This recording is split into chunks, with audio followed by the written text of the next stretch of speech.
My son-in-law demands $45,000 as the fancy wedding's contribution. I'll make sure he won't get a penny. The invitation had arrived in a pale blush envelope, handcrafted paper with real gold foil accents. Inside, the calligraphy announced Rose Montgomery and Leo Harrington request the honor of your presence.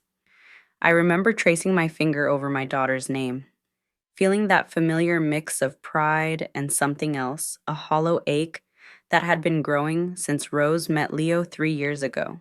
Ridiculously extravagant, my sister Diana had commented when I showed her the invitation with its multiple inserts for welcome dinners, post-wedding brunches, and activities across 3 days on a private island off the Maine coast. Diana never minced words. It was why I loved her. Who do they think is paying for all this? Because I know it's not Rose, and certainly not that smooth-talking parasite she's marrying. She wasn't wrong. 2 days after the invitation arrived came the call I'd been dreading. Mom? Rose's voice had that particular tone, artificially bright, with an undercurrent of steel that I'd come to recognize as her asking for money voice. Leo and I are just finalizing the wedding budget, and we've allocated your contribution at $45,000. The planner needs the check by Friday. Not, would you be willing to help? Not, we were hoping you might contribute. A straightforward demand, as if my financial participation was a foregone conclusion. I'd sat in stunned silence while Rose continued outlining payment details as though we were discussing a utility bill rather than a sum that represented most of my remaining savings. Mom, did you hear me Friday at the latest? Rose, honey, that's a significant amount. I've already helped with the boutique, and my retirement savings are... Oh my God, are you seriously bringing up the boutique again? That was a business loan that I'm paying back. This is my wedding. If you can't support my happiness for one day, it's not about supporting your happiness. I'd tried to explain. It's about financial reality. I'm 62, and I've depleted my retirement helping with your store. I can contribute something, but $45,000 isn't... Save it. Rose had cut me off, her voice ice cold. Leo said you'd do this. He warned me you'd try to make my wedding about you and your problems. Just let me know by tomorrow if you're planning to be part of our lives going forward, because that's what this is about. The threat hung between us crystal clear in its implication. Pay up or be excommunicated from my only child's life. I'd ended the call with a weak promise to figure something out, then immediately phoned Diana. Tell her to go to hell, was my sister's predictable response. You've been a human ATM for that girl since she turned 18. Enough is enough. But Diana didn't understand the complex calculus of love and guilt that had defined my relationship with Rose since her father left when she was 12. The catalog of sacrifices I'd made to ensure she never felt the absence of his financial support, the extra jobs, the downsized homes, the vacations never taken, the retirement contributions deferred. The lengths I'd gone to so Rose could attend the private university she wanted, could study abroad in Paris, could launch her boutique without bank loans or investors questioning her vision.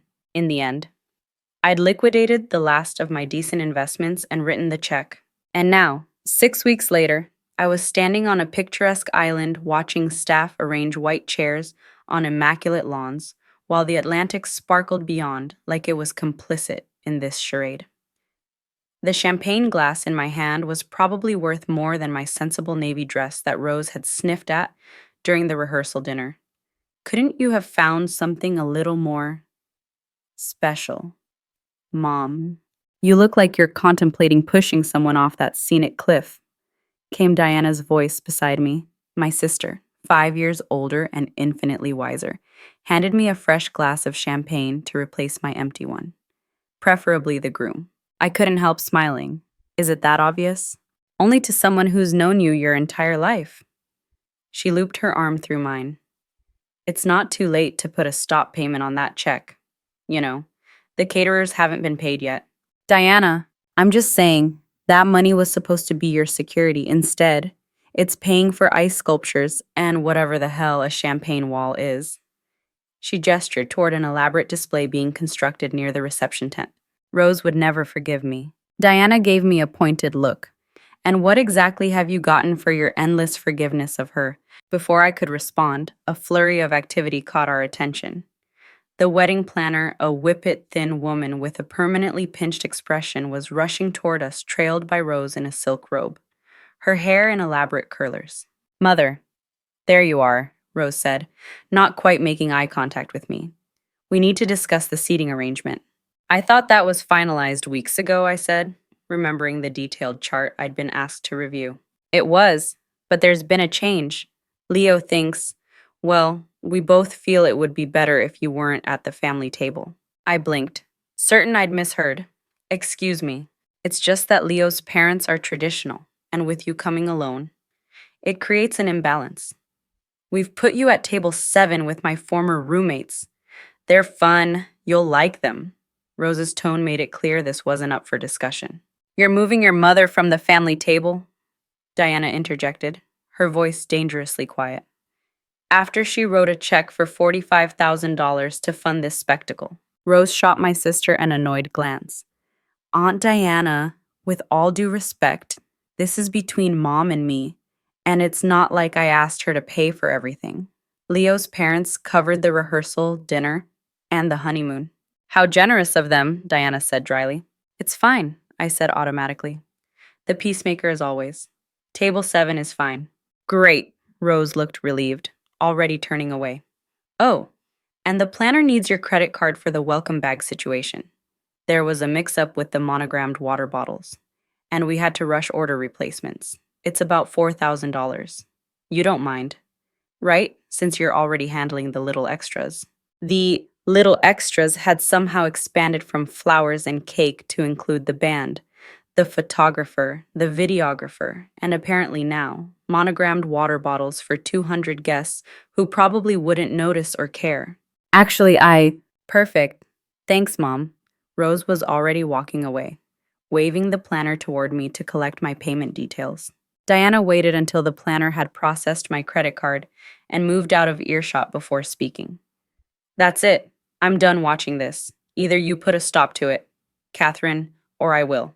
And trust me, you don't want me to be the one to do it. What would you have me do? I asked wearily. Create a scene at her wedding. She's still my daughter. Is she because, from where I'm standing, she looks a lot more like a parasite with good hair. And that fiancé of hers is worse. She wasn't wrong about Leo. From the moment Rose had introduced us to the charming financial advisor with his perfect smile and suspiciously vague resume, Diana and I had shared concerns. Leo was a decade older than Rose, had been married twice before, and seemed to have an uncanny ability to comment on my financial situation, despite my never having discussed it with him. Just remember, you made me promise not to say I told you so when this all goes sideways, Diana said, finishing her champagne in one decisive swallow. Now, I'm going to find somewhere to hide until the ceremony.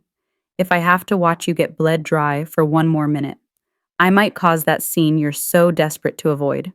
As my sister strode away, I found a quiet bench overlooking the water and tried to center myself.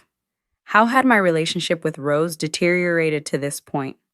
When had my bright, ambitious daughter transformed into someone who saw me as nothing but a financial resource, to be drained and a social embarrassment to be managed? The transformation had begun subtly after she met Leo. Rose had always been driven and occasionally self-centered traits I'd chalked up to youth and ambition. But she'd also been affectionate and grateful for the sacrifices I'd made as a single mother. We'd been close during her college years, talking daily and spending holidays and long weekends together. Then came the boutique dream. Rose had been working at a high-end clothing store, making connections and developing her eye for emerging designers. When a small retail space became available in a trendy neighborhood, she'd been desperate to seize the opportunity. No bank would finance her with no business history, and potential investors wanted too much control. Mom, this is my one chance, she'd pleaded. If I don't take this space, someone else will. I've got designers lined up, a business plan, everything except the capital. I swear I'll pay back every penny. I'd believed her. More than that, I'd believed in her. So I'd liquidated the bulk of my retirement savings, $120,000, to help her secure the space and initial inventory. The first year had been challenging, but promising. Rose sent regular payments and called often, excited to share her small victories and seek my advice. Enter Leo, who'd wandered into the boutique during its second year of operation. Handsome, confident, with an aura of success and connections to the type of wealthy clients Rose coveted. Their romance had been swift and intense. Within months, he'd inserted himself into every aspect of the boutique, from finances to merchandising decisions. The regular repayments to me slowed, then stopped altogether. My calls began going to voicemail more often than not. When I'd finally worked up the courage to ask about the loan, Rose had seemed genuinely confused. The boutique mom, that was ages ago. Besides, I'm reinvesting everything back into the business. Leo says it's the smart move financially. You wouldn't want me to stunt the boutique's growth potential, would you? And just like that, my business loan had been reframed as ancient history, and my expectation of repayment as selfishness that could harm my daughter's future. I'd backed down, as I always did when confronted with the possibility that my concerns might make me the villain in Rose's narrative. But hints of a revisionist history had begun appearing in interviews Rose gave to local business publications. Her boutique was described as self-funded through determination and strategic planning. When asked directly about family support, she'd mentioned that her father had been an early champion of her independence, a breathtaking reimagining of the man who had cut off all contact to avoid paying child support. Of my years of sacrifice and recent financial contribution, there was no mention. 6 months ago, just after her engagement to Leo, Rose had appeared on a local morning show segment about successful young entrepreneurs. The interviewer had asked about her journey. I've always been self-sufficient, Rose had said, her practiced smile never wavering. Growing up with a single mom who struggled financially taught me that I could only rely on myself. No safety nets, no handouts, just hard work and vision.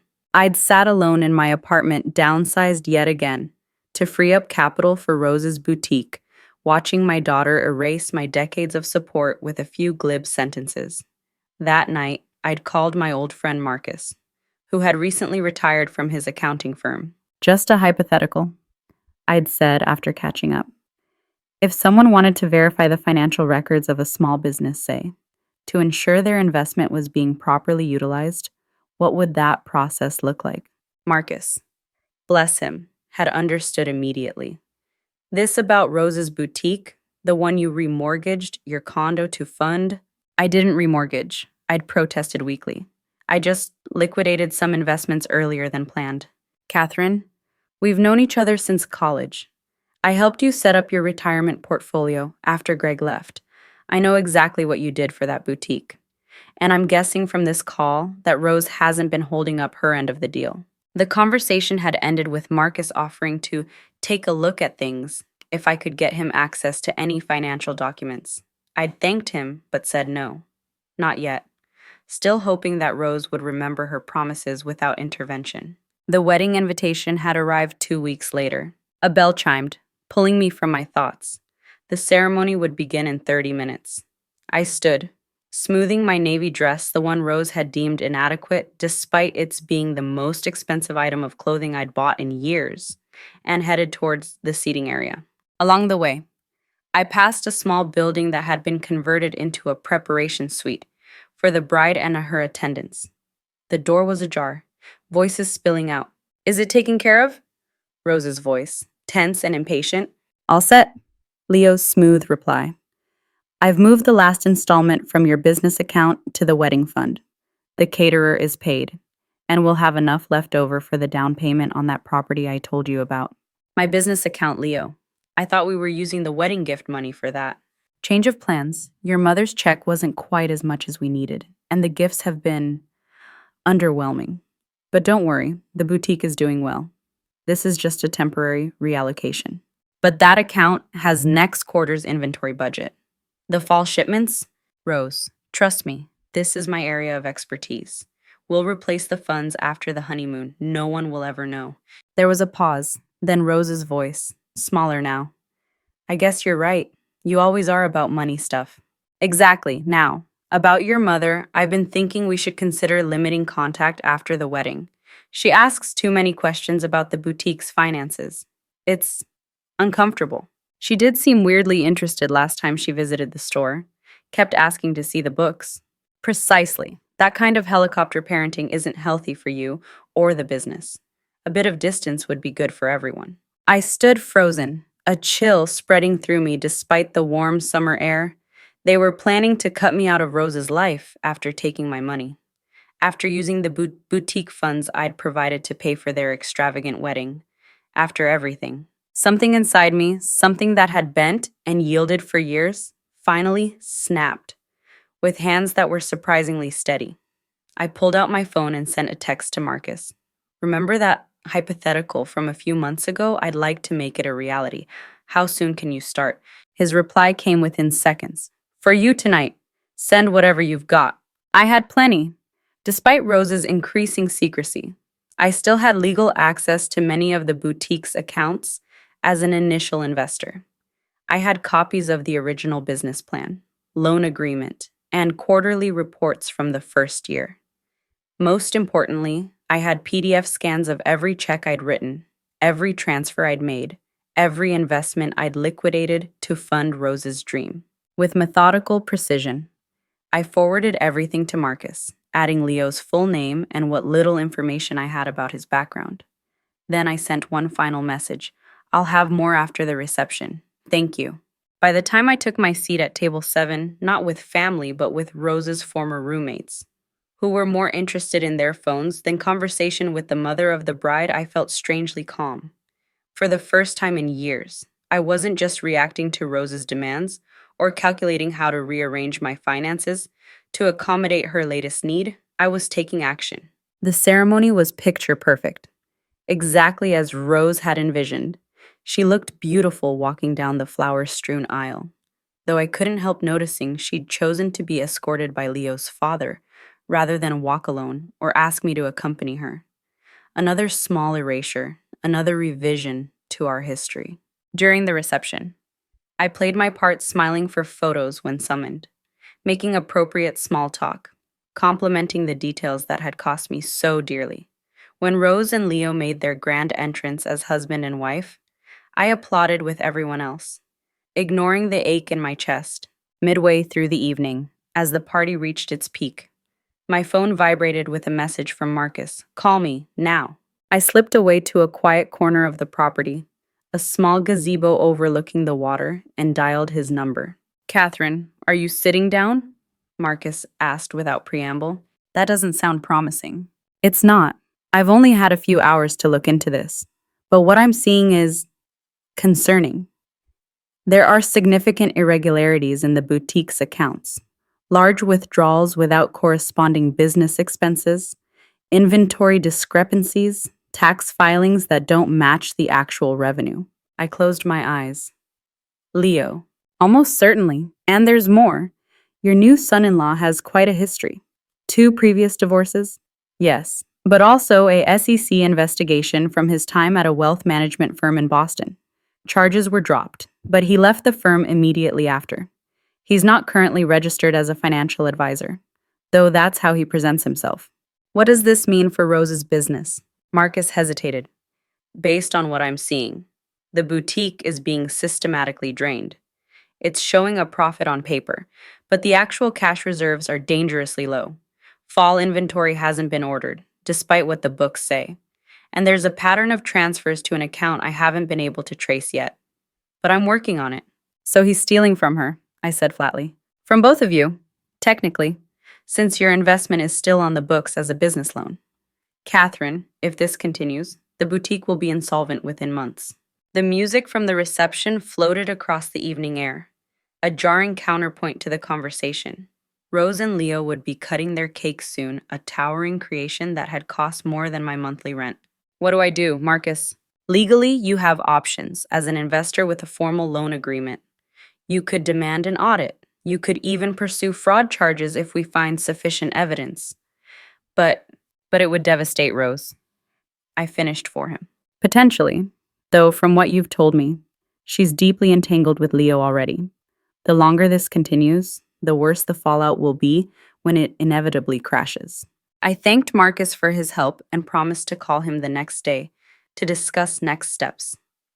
As I ended the call, I noticed Rose approaching the gazebo, her elaborate white gown ghostly in the twilight.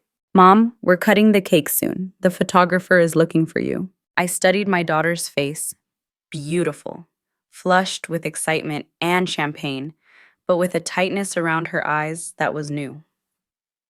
Was she already sensing that something was wrong with Leo's management of her business? Or was she simply stressed from the endless demands of maintaining appearances? I'll be right there, I said. Rose, can I ask you something first? Are you happy, not just today, but with your life, your choices? She looked taken aback. What kind of question is that? Of course I'm happy. I have a successful business, a gorgeous husband, and everything I've ever wanted. And the boutique is doing well, financially stable. Her expression shifted subtly, a flicker of uncertainty quickly masked. It's fantastic. Leo's financial expertise has been transformative. Why are you asking these weird questions at my wedding? I could have confronted her, then laid out what Marcus had discovered, warned her about Leo's background, reminded her of all I had sacrificed that she now pretended was her own doing, but looking at my daughter in her wedding gown, still believing in her fairy tale. I couldn't bring myself to shatter her day. Just a mother's concern, I said softly. Let's go cut that cake. As we walked back to the reception, Rose keeping a careful distance to avoid me stepping on her train, I made my decision. There would be an audit, thorough and immediate. Not to punish Rose, but to protect her, even if she saw it as the ultimate betrayal, and there would be consequences for Leo, whatever form those needed to take. The cake cutting was a spectacle of excess champagne towers, sparklers, a professional lighting change to highlight the perfect moment for social media. I stood at the edge of the crowd, smiling on cue while mentally calculating how many months of my retirement that moment had cost. Later, as the party continued around me, I received another text from Marcus, found the destination account for those transfers. It's a personal account in Leo's name only, not joint, not business related, in the Cayman Islands. And there it was, confirmation of what I'd feared. Leo wasn't just mismanaging the boutique. He was actively siphoning money from it. Money that included my retirement, my security, my future. With newfound clarity, I moved through the reception toward the main table where Rose and Leo were holding court. As I approached, I overheard Leo charming Rose's former boss. The boutique was struggling before I came on board, he was saying smoothly. No financial discipline, but I spotted the potential immediately. A few strategic adjustments, some grown-up oversight, and now it's a genuine success story. Rose beamed beside him, nodding along to this revised history where her hard work was minimized and his expertise elevated. Leo, I interrupted, my voice steady. Could I have a moment with you and Rose in private? His perfect smile didn't waver, though his eyes narrowed slightly. Of course. Catherine, though we're about to start the final dance set, perhaps it could wait until tomorrow's brunch. I'm afraid it can't wait. It's about the boutique's finances. Rose's smile froze. Mom, seriously? At our wedding reception? It's important, Rose, critical in fact, reluctantly. They followed me to a quiet corner of the tent as soon as we were out of earshot of the guests. Leo's charming facade hardened. Catherine, I don't know what you think. Cayman Islands, I said simply. The color drained from his face. What? Rose looked between us, confused. What about the Cayman Islands? That's where your husband has been transferring money from your boutique's accounts, along with liquidating inventory without replacing it, falsifying tax documents, and using business funds for personal expenses, including, I suspect, a significant portion of this wedding. That's absurd. Leo recovered quickly, placing a protective arm around Rose. Your mother is clearly confused. Sweetheart, maybe too much champagne. I'm perfectly sober, I countered, and I have an accountant reviewing every transaction as we speak. By tomorrow, we'll have a complete picture of exactly how much you've stolen. Rose pulled away from Leo, her expression hardening. Mom, how dare you? You're ruining my wedding with these ridiculous accusations. Leo has done nothing but help me succeed.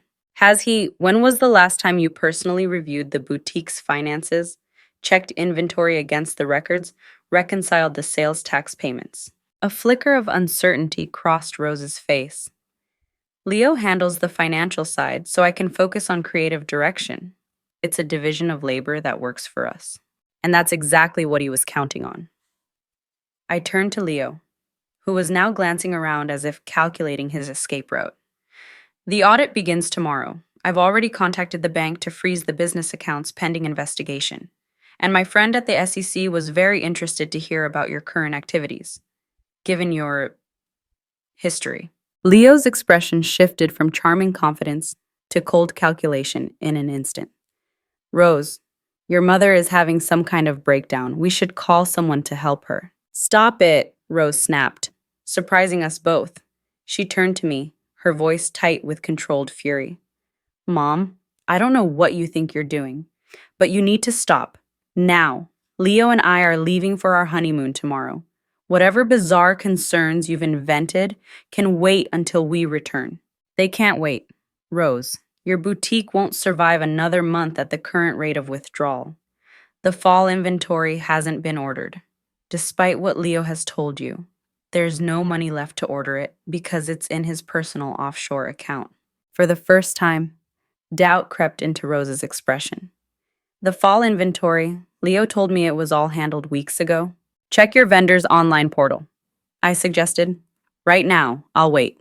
With trembling hands, Rose pulled out her phone and accessed the system.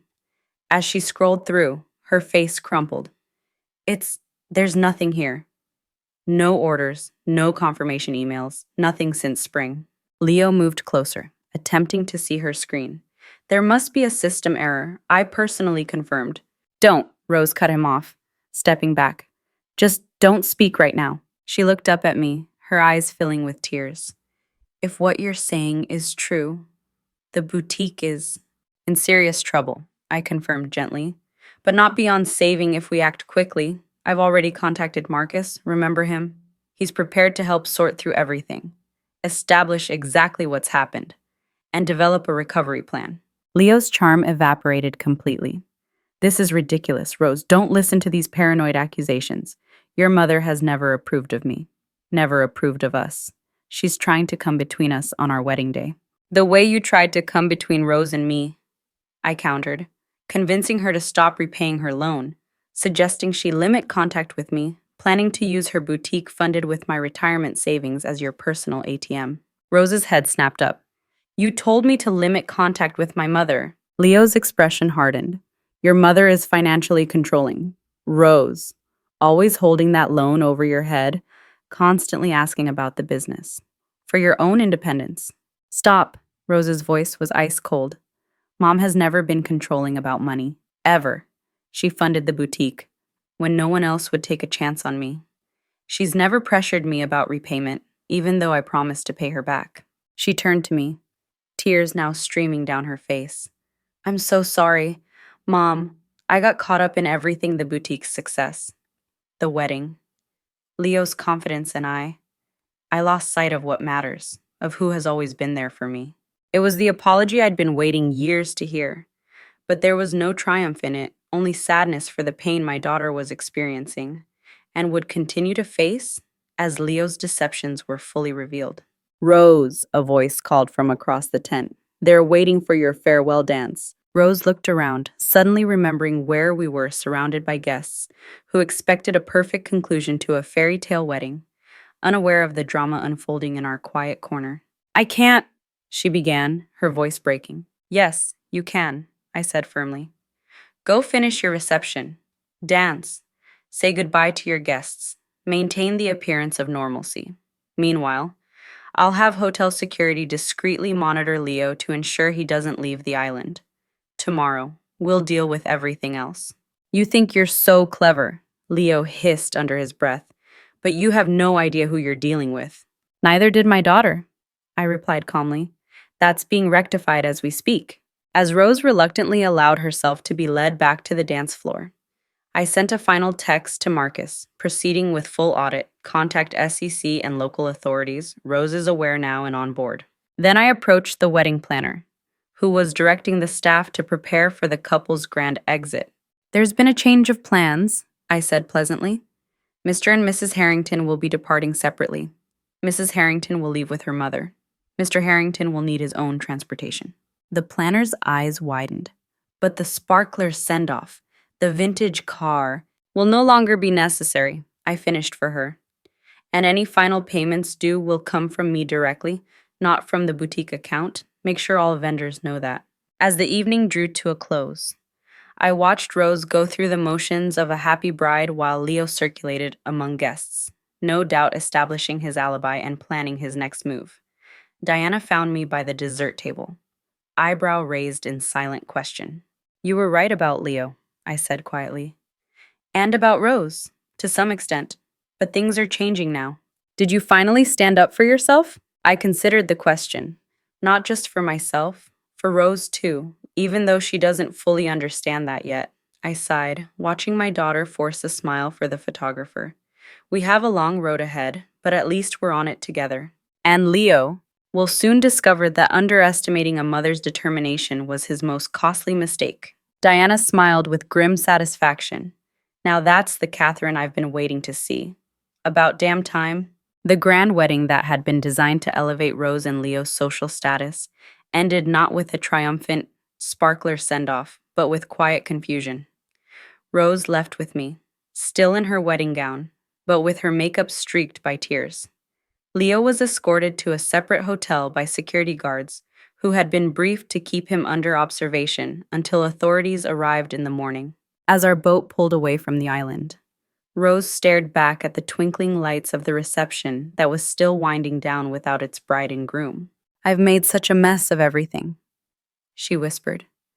The boutique, our relationship, this farce of a marriage. How can I possibly fix it all? I put my arm around her shoulders, feeling her lean into me like she used to as a child, one step at a time, together, for the first time in years. It felt like a promise we might actually keep.